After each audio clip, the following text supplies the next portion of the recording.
श्रीलक्ष्मी श्रीमहालक्ष्मी क्षीरसागर कन्यका उत्तिष्ठ हरिसम्प्रीते भक्तानां भाग्यदायिनी।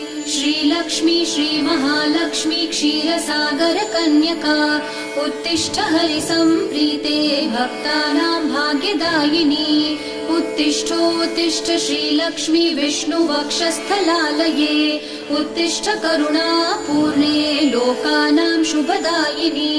उत्तिष्ठोत्तिष्ठ श्रीलक्ष्मी विष्णुवक्षस्थलालये उत्तिष्ठ करुणापूर्णे लोकानां शुभदायिनी। श्रीपद्ममध्यवसिते वरपद्मनेत्रे श्रीपद्महस्तचिरपूजित पद्मपादे श्रीपद्मजातजननी शुभपद्मवक्त्रे श्रीलक्ष्मी भक्तवरदे तव सुप्रभातम्।